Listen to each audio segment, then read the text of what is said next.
RTGA, mieux qu'une chaîne, un monde.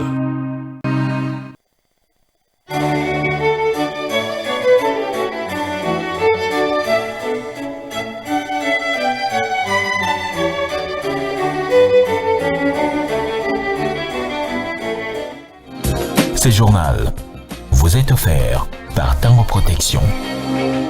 Illico Cash, ma banque mobile.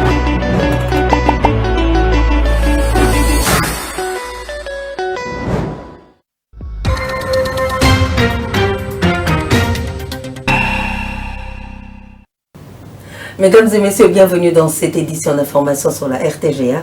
Tout de suite, à les titres.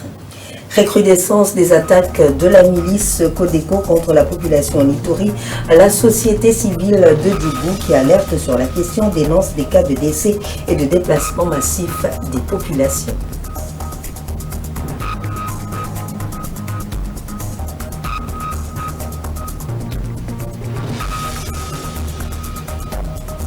Le vaccin contre le Mpox pour les enfants disponible en RDC.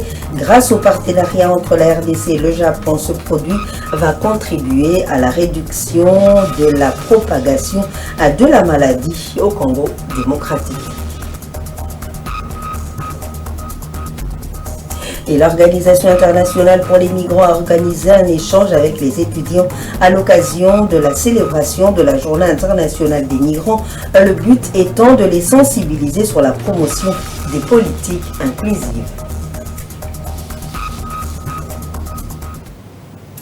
Merci de nous avoir choisis pour vous informer. La société civile de Djougou, territoire de la province de l'Ituri, alerte sur la recrudescence des attaques de la milice Codeco contre la population. Selon Charité Banza, activiste des droits humains et membre de la société civile locale, au moins 10 villages de la chefferie de Bahema Nord ont été simultanément attaqués par les miliciens Codeco. Il déplore cependant en outre des attaques ciblant les sites des déplacés de Djougou qui ont fait des morts, des blessés et des déplacements massifs de la population.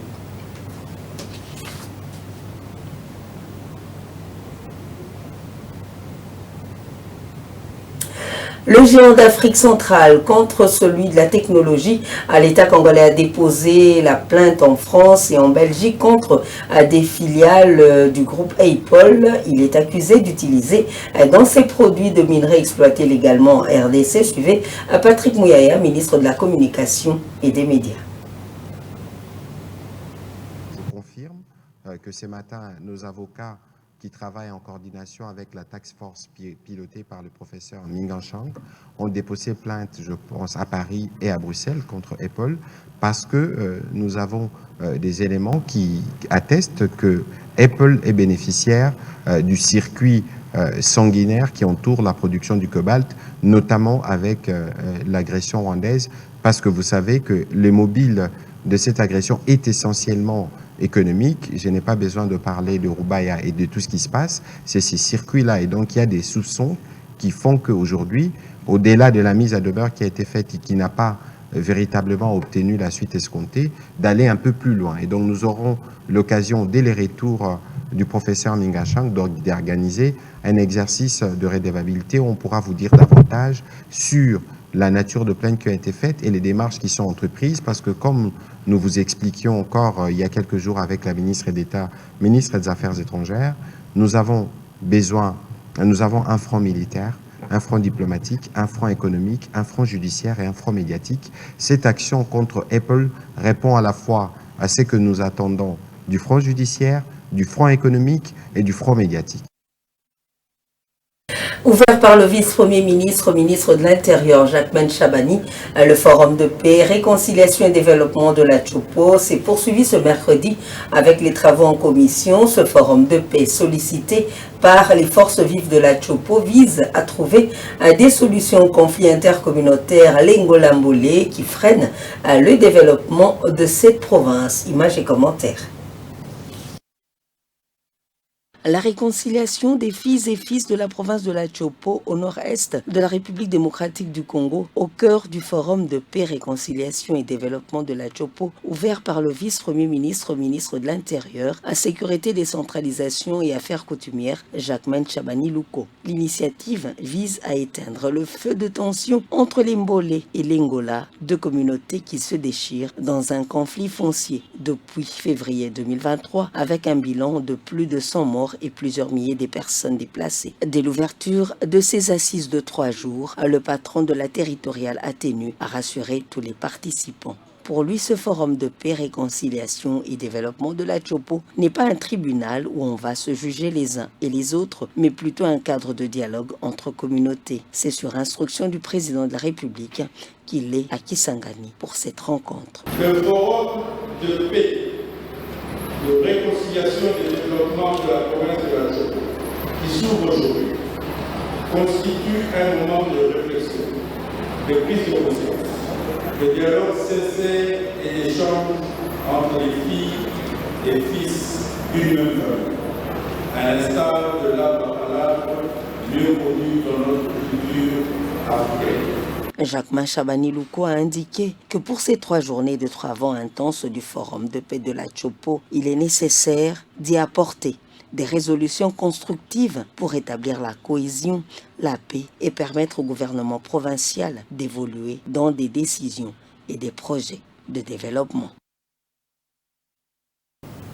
La 20e édition du colloque international de l'Association africaine des hautes juridictions francophones, ouverte ce mercredi 18 décembre à Kinshasa, est placée sous le thème « Bilan de la contribution de la justice au renforcement de la démocratie en Afrique francophone ». Le président de la Cour constitutionnelle de la République démocratique du Congo, Dieudonné Kamoleta Badibanga, a encouragé la collaboration entre les participants pour faire de cet événement un succès durant ces 3 jours. Elvis Ebama nous en parle.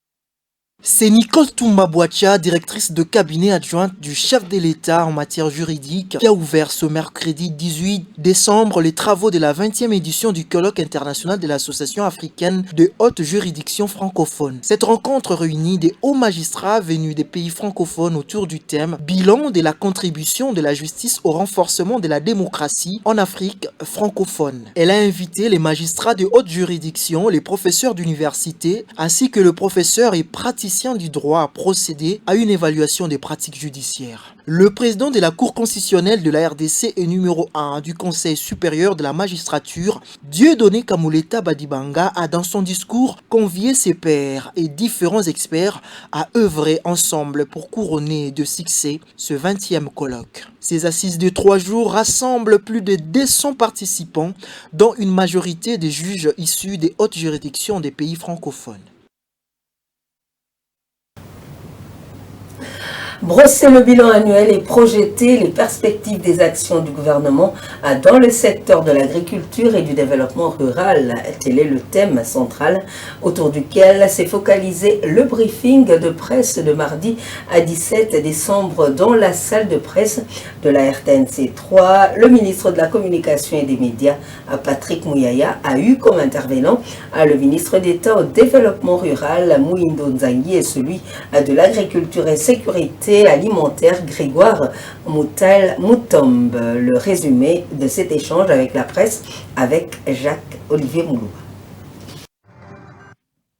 Le ministre d'État en charge du développement rural a abordé les stratégies de développement intégral axées sur l'amélioration des infrastructures de transport en République démocratique du Congo. Il a mis l'accent sur l'importance d'une approche globale du développement qui ne se limite pas à des projets isolés mais qui prend en compte l'ensemble du pays. Cette méthode implique la mobilisation de la population pour l'entretien et la réhabilitation des routes, ce qui permet de réduire des coûts d'entretien. Les 38 000 km de routes dont le président a parlé, qui sont des routes de desserte agricole, seront réalisés par la méthode IMO. Aujourd'hui, nous avons 86 000 km de routes de desserte agricole connues. Vous comprenez que les 38 000 km, ça représente 35% précisément des routes de desserte agricole du pays. La méthode IMO, en fait, on prend pratiquement tous les villages. Tout le monde le met au travail et il est payé pour le travail qui a été fait. Et je vous dis que la population est très enthousiaste à pouvoir contribuer elle-même à désenclaver ou à pouvoir aménager ces routes et les dessertes agricoles. Ça va être fait par des professionnels. Nous avons déjà fait toute la planification. Nous avons déjà une partie du budget qui est à notre disposition et nous croyons que ça va aller le plus facilement possible. Concernant la deuxième catégorie des routes dont le président a parlé, il s'agit des 11 000 routes prioritaires. Nous allons, a-t-il dit, identifier dans tout le pays ces 11 000 km de routes que l'on appelle les routes provinciales qui relient les chefs-lieux de territoire aux chefs-lieux de province. L'objectif pour nous est que ces routes soient stabilisées pour permettre effectivement la connectivité entre les chefs-lieux des territoires et les chefs-lieux des provinces. Quant au ministre de l'Agriculture et de la Sécurité alimentaire, il s'est attaqué aux problèmes liés à l'ignorance de la population congolaise qui doit apprendre les notions de base de l'agriculture, notamment la production des semences essentielles pour le développement agricole. Mais pour atteindre l'autosuffisance alimentaire, le ministre d'État pense y travailler d'ici à 4 ans. Donnez-moi 4 ans. Nous devons réussir à répondre aux préalables de l'agriculture. Les semences d'abord. Nous devons avoir nos propres semences, made in Congo, pas les semences importées. Nous devons avoir une industrie qui doit produire les produits phytosanitaires. Vous savez qu'il y a des maladies dans les champs. Nous devons avoir nos propres engrais. À ce moment-là, c'est à ce moment-là que nous allons dire que les Congos, allons-y, chantons maintenant l'hymne national avec plus de fierté.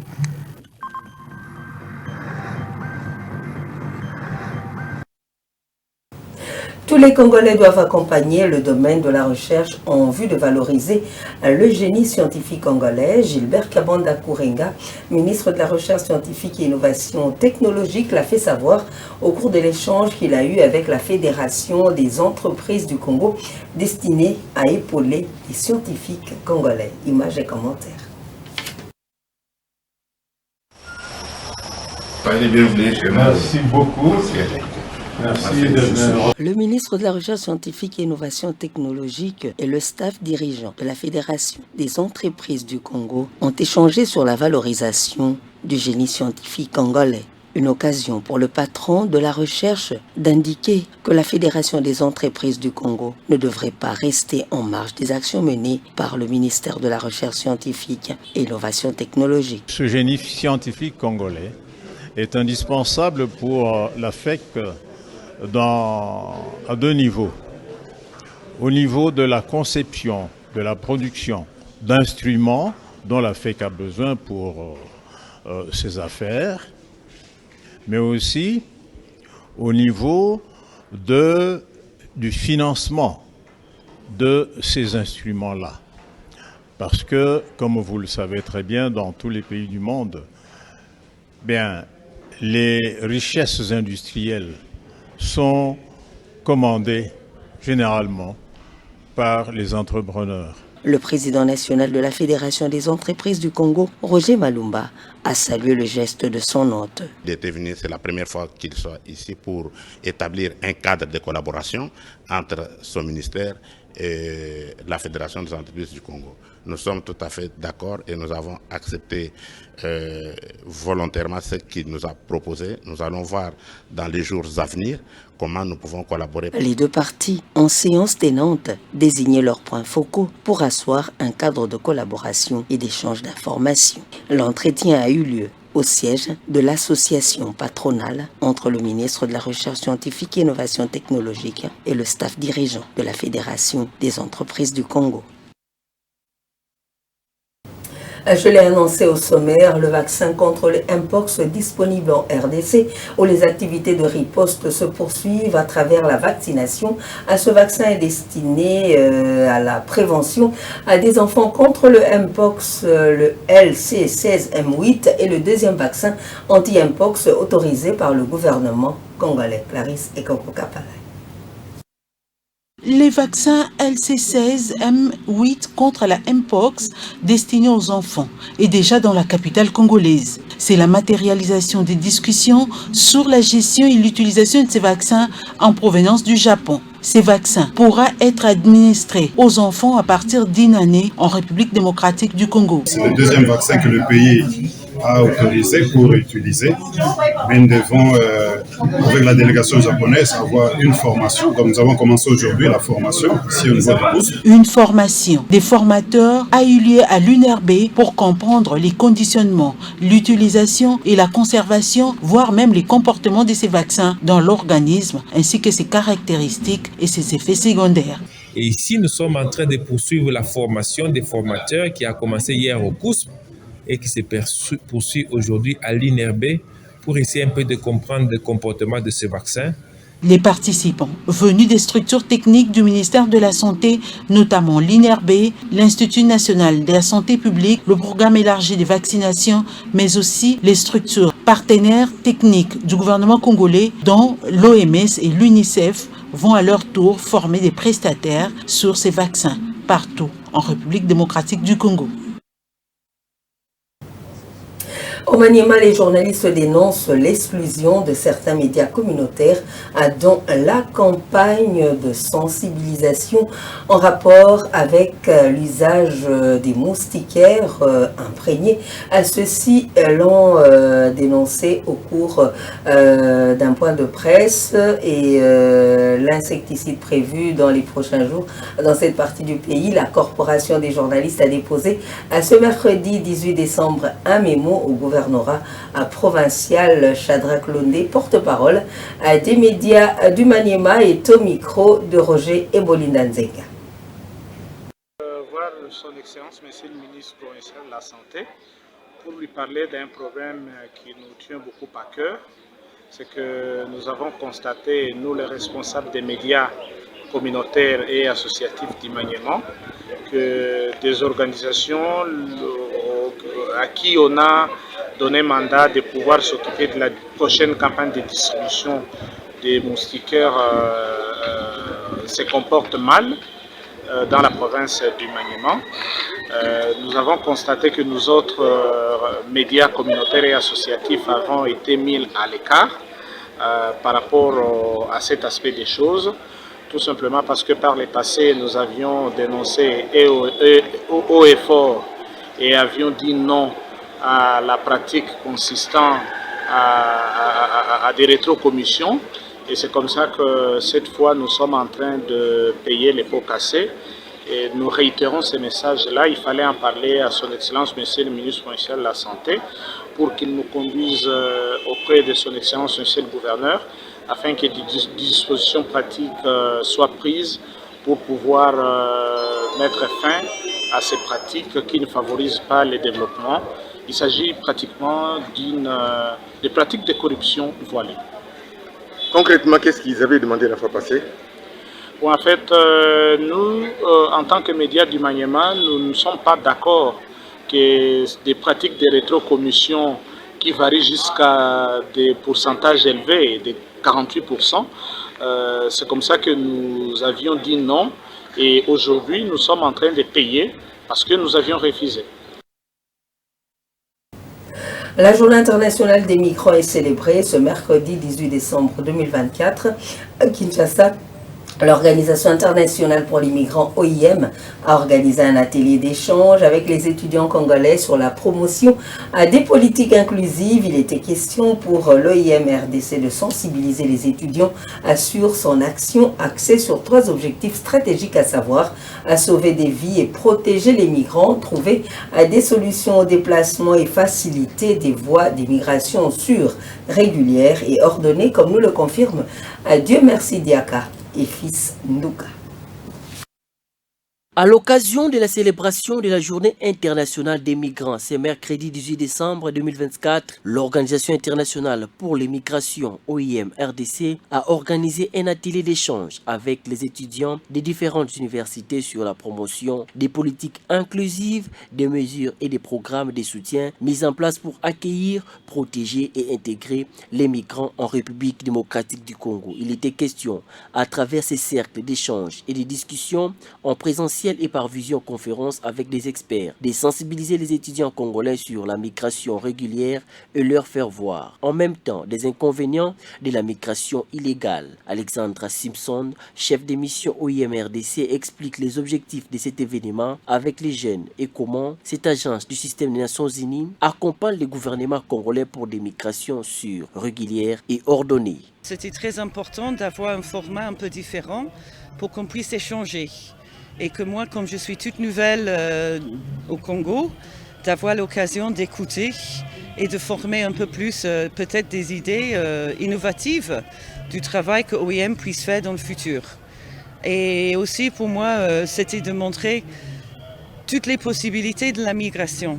Comme on a commencé avec Jeanne d'Arc, qui est professeur aux États-Unis, qui était réfugié, qui a quitté l'RDC en tant qu'enfant, mais qui maintenant accueille les jeunes Congolais en tant qu'étudiants aux États-Unis.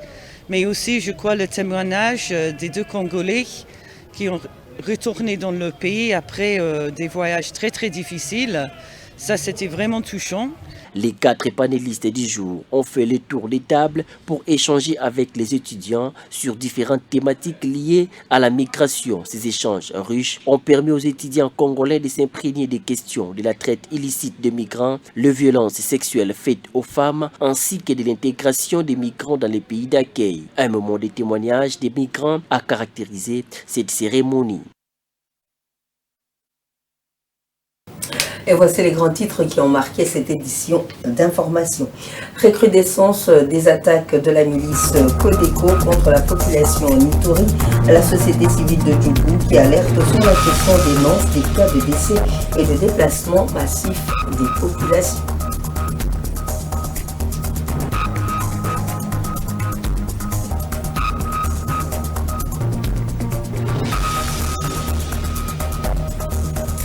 Le vaccin contre le Mpox pour les enfants disponible en RDC grâce au partenariat entre la RDC et le Japon. Ce produit va contribuer à réduire la propagation de la maladie au Congo démocratique.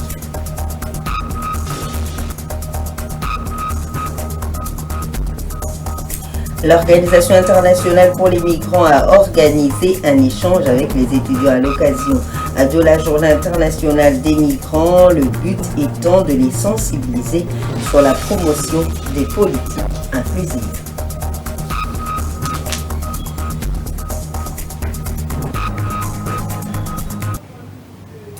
Nous vous disons merci de nous avoir suivis et bonne suite de programmes sur la RTGA. Au revoir.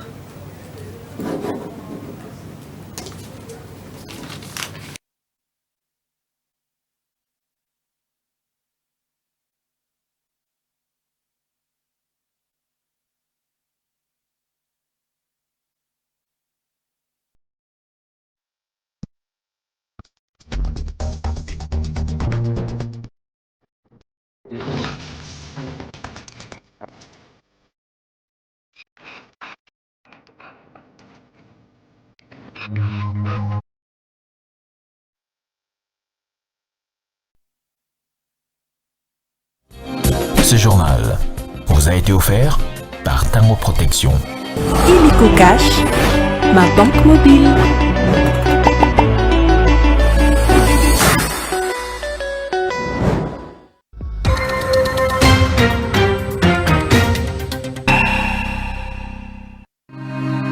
RTGA, mieux qu'une chaîne, un monde. RTGA,